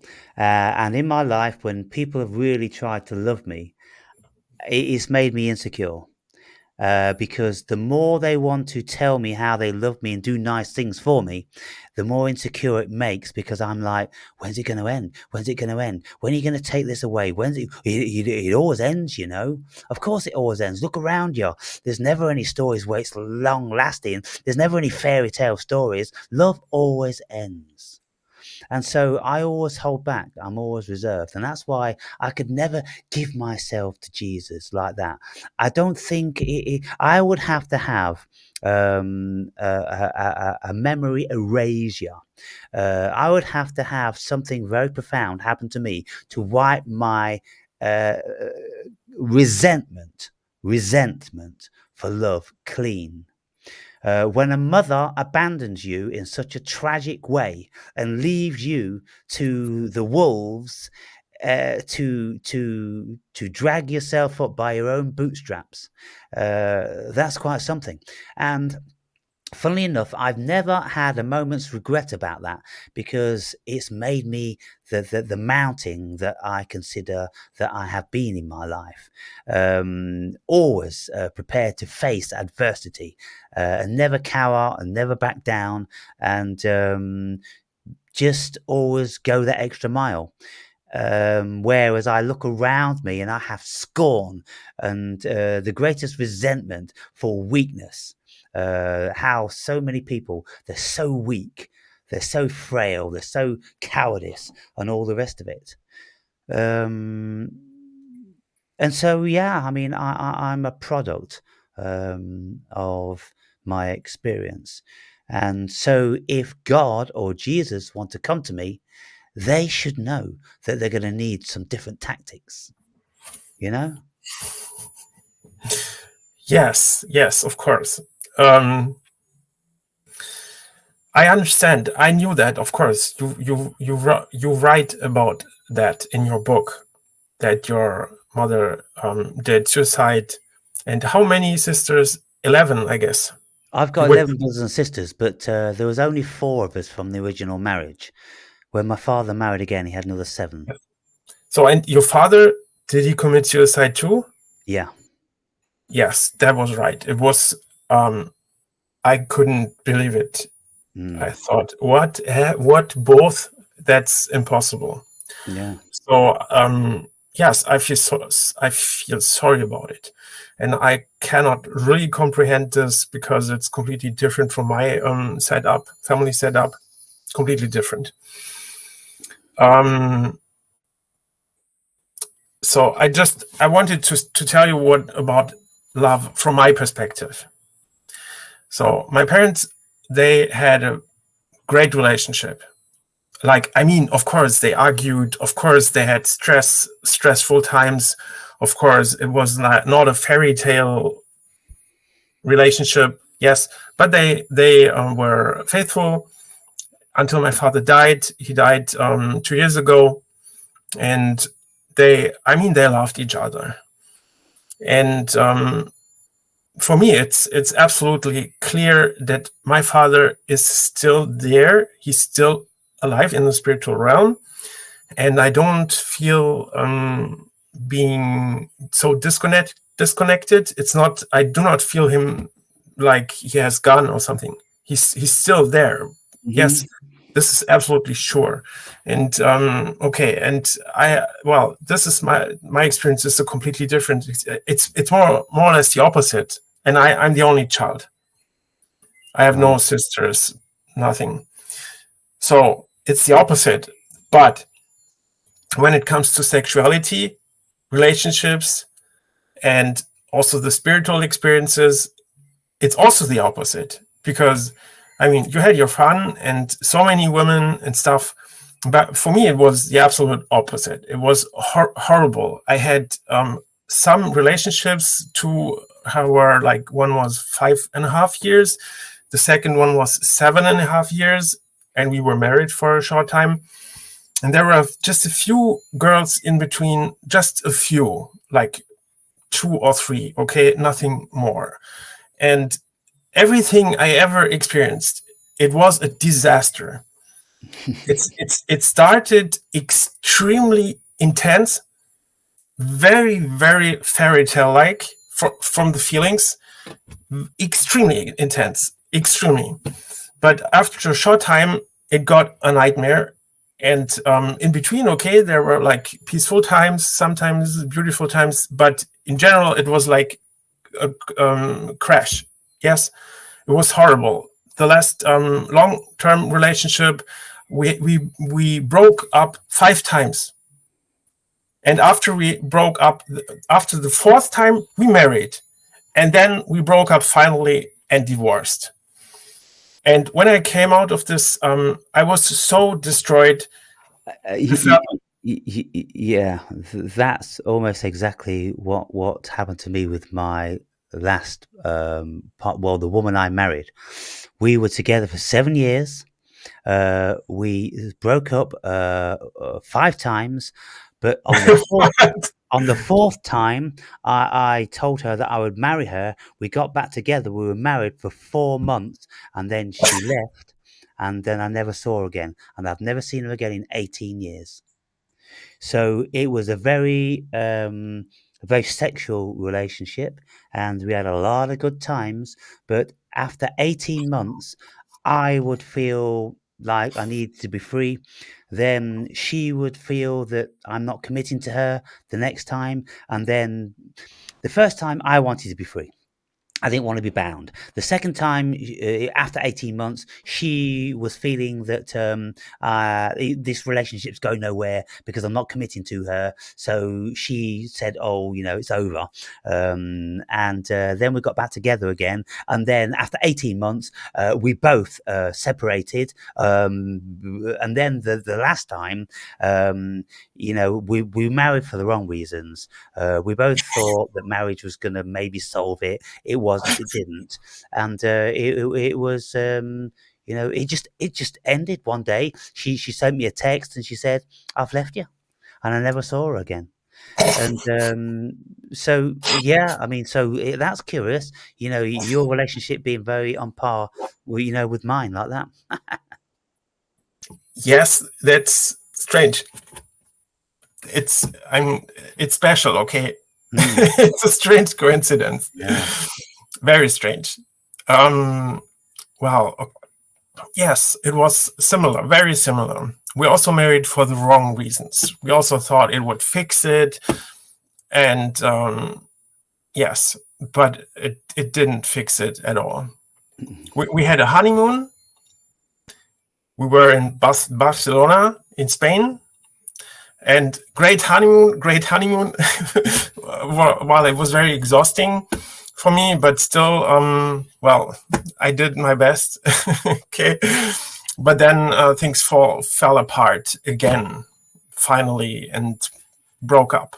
So, yes, I was done. I was done because I could not have experienced the illusion of worldly love in a more drastic way, because I never told anyone, okay, this is a detail, but it doesn't matter. It's about this topic. Yes. So when we started our relationship, we were really in love with each other, and she was so in love with me. she wrote a book, like, I don't know, maybe 100 pages. She bought a book empty, with empty pages, and she wrote "I love you" on each page. I love you, Wow. I love you, I love you, Wow. I love you. And that's way through the book, from the beginning to the end. And it was so intense. And yes, of course, yes, we had intimacy quite a lot. And it seemed to be perfect. But in this way, okay, the rest was not perfect at all. In the beginning, it was nice, but then also things fell apart. But intimacy was wonderful.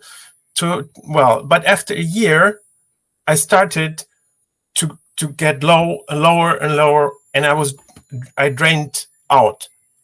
It was like I had no power anymore. Mm. And this is where I experienced all this intimacy. Was, of course, it came with also with experiences. I had spiritual experiences, yes, and they reflected what I did. This intimacy had consequences on the spiritual level, and these consequences were not good at all. There were horrible consequences, really very, very bad consequences.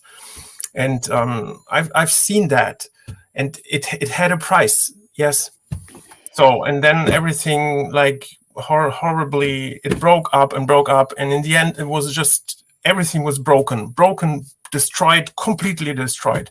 Mm-hmm. And that was the point where I really understood that worldly love is not reliable.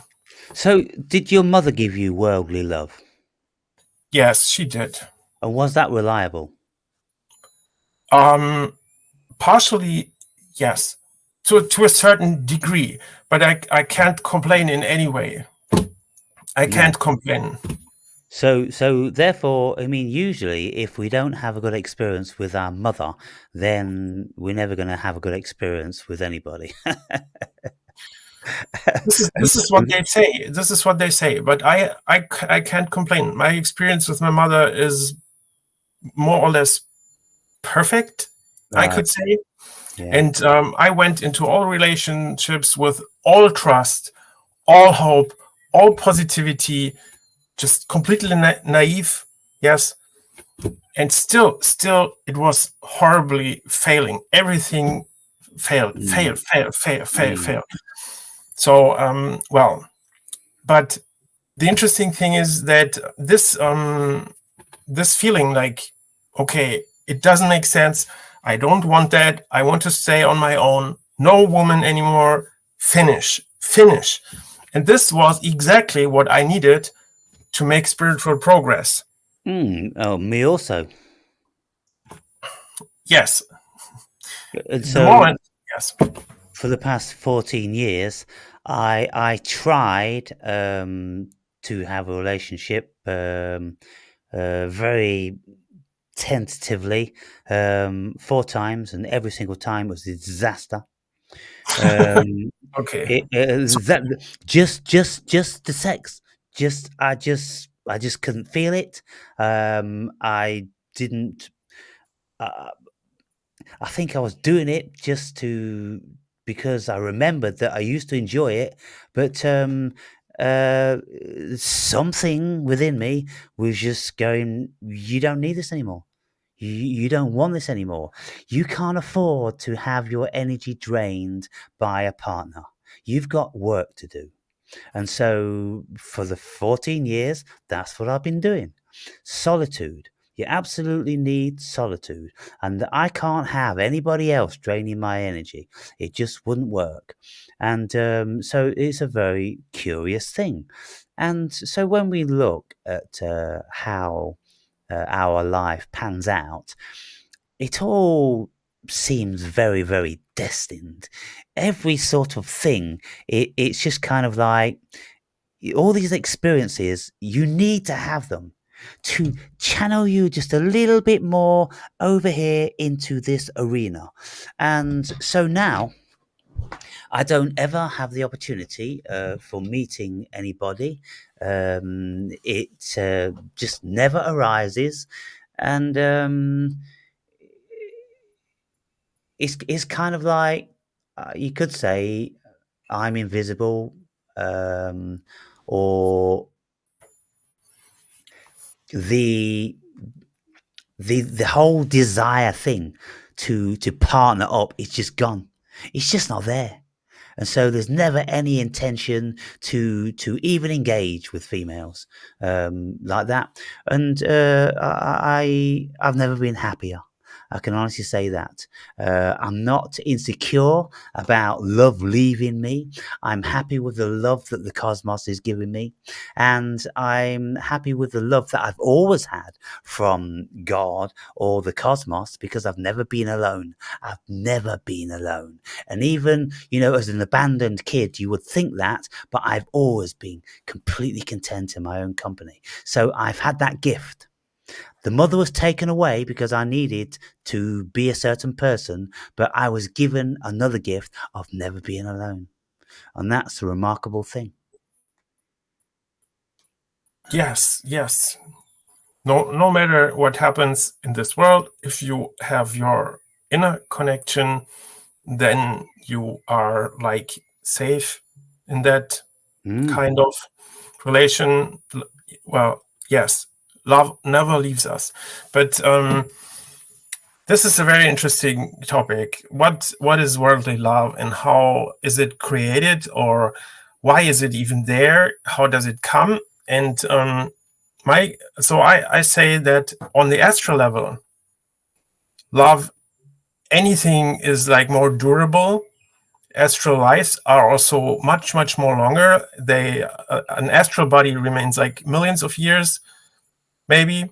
So astral bodies have a very high age, and the feelings on an astral level are deeper and much more reliable.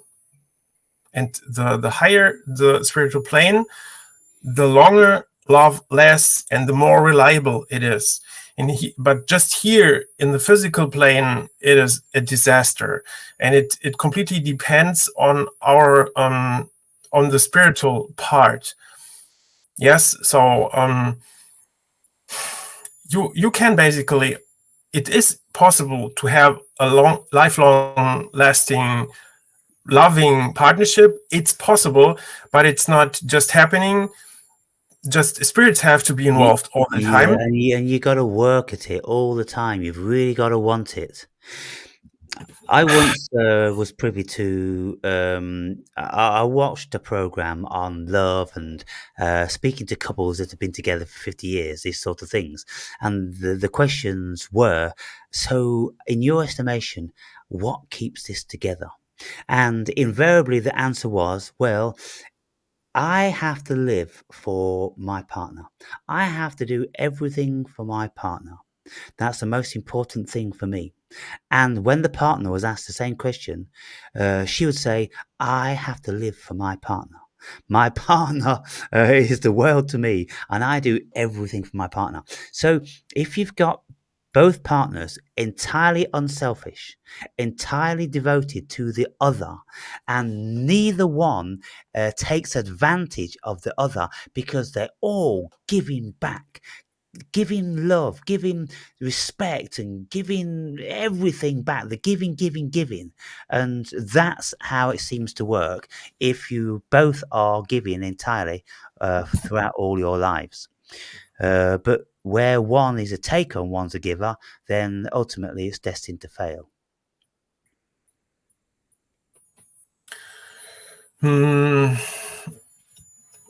I think it does not have to be that extreme, but you need a high level of self-awareness, of being reflective. Yeah, you've always got to be reflective. You've always got to be thinking from the position of your partner. You've got to have this level of spiritual connection to be able to feel your Yes, partner interiorly. you have to make an effort Mm. regularly, constantly. You have to make an effort, and you have to try, you have to do your best. I mean, you have to try to support and all these things, and evolve with the partnership, and you have to want it. You really have to want it, no matter what, no matter how you feel. So if you start like having no feelings anymore, then you still have to hold on to the partner. Even so, I had a phase where I didn't feel she was like appearing maybe ugly to me, so not so much, but she was not that beautiful, you know what I mean? And this was horrible for me because it was just my perception changed. Mm. Yes. And then I prayed, like, please help me to love my woman, please help me to love her, please do something that my perception changes. Yes. And it did change, it worked. Mm. It was for a small part, and I know this. It's I mean, it's very obvious if you when you make experiences with women and people, and you are aware of your perception, how your perception changes, then you will also experience that the perception can change and vary a lot. Yes. Yeah. So I just yes, 2 years ago I had an encounter with a woman that she was in the beginning. There was a time when she looked like a witch. She looked like an ugly witch, but I was aware that it was a spirit in me that he was creating this perception. And then when we met again at a later point, she was very beautiful. The perception had changed completely, and I knew that I was aware that the spirit was not working anymore, and maybe even there was another spirit that changed my perception. Mm-hmm. Or there's another woman, I see pictures from her, and I wonder, wow, she looked completely differently in my perception. Right. She was like the most beautiful woman on earth, but on the pictures, she's not that beautiful. No. No. So I had an experience on one occasion when I was living in Bulgaria, and the Bulgarian girls are very, very reserved, and they have an aura about them that they're so special, and they want chasing and adoring and all this sort of thing. And I was thinking, well, I'm not that sort of person. I'm a good catch. I've got everything going for me. Good looking, great body at the time, a lot of money, personality, intelligent, and all that. And I thought, well, uh, I don't feel as if I need to chase anybody. I'll meet people halfway. That's what I've always, I always kind of like compromise, but I'm not the chaser. And so I never attracted any of these women. And this went on for months. And I was in Bulgaria for 3 years, and I was never ever successful with regular girls. That's why I just used to pay. But one day I decided that maybe it's my attitude, and so I'm going to change my attitude to see what happens. Now, when I was walking around town and I was looking at the girls and the women, they would have a blank look back because they were very reserved.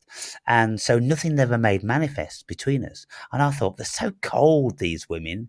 But then I realized that I was being the same as them. And so what I decided to do this day, I thought, well, I'm going to see if this makes any difference. Every woman I see, I'm going to smile.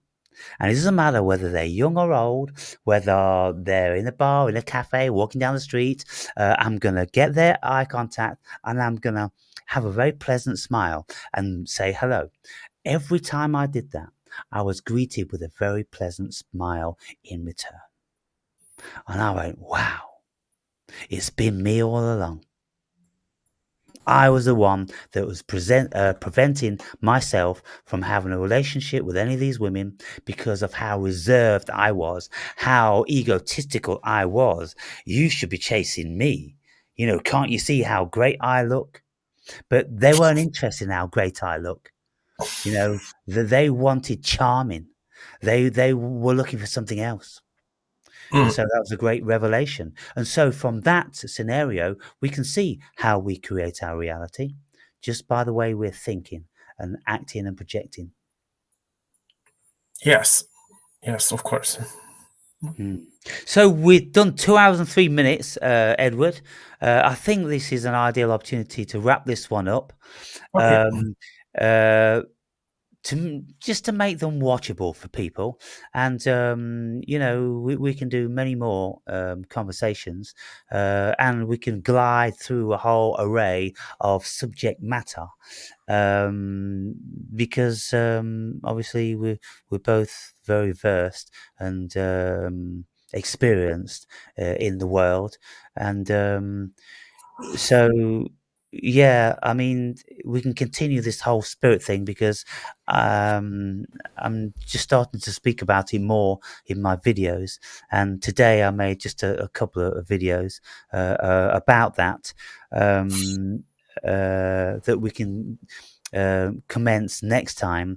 In brief, my perspective on it is that there are spirits, of course, they're everywhere, they're living through everything, and depending on what we do, how our attitude and how we act is which ones we are going to attract, and which ones want to come to live through us, with us. And in my book, you remember, I speak about our minds being like a house, which has been left vacant, and then all different sort of squatters, people Yes. taking up residence in that house, and they're all negative energies.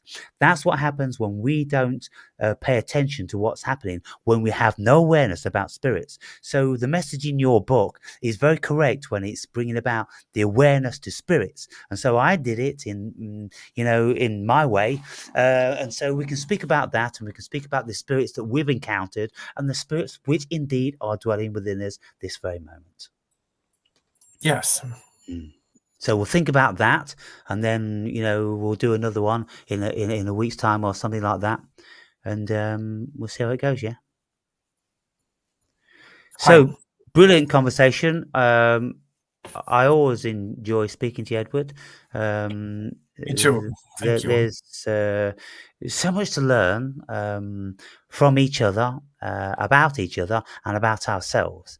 And to have somebody that takes an interest in the other person as well is quite a rare thing. It's not often that people pay an interest in someone's work or perspective or mind, is it? And so, there's not many of us around. So when we have meetings with people like that, we have to have the greatest of respect. And so, thank you. Thank you. Thank you very much. Have a good time. Have a great Sleep night. well. Thank you, Edward. Bye bye. Bye.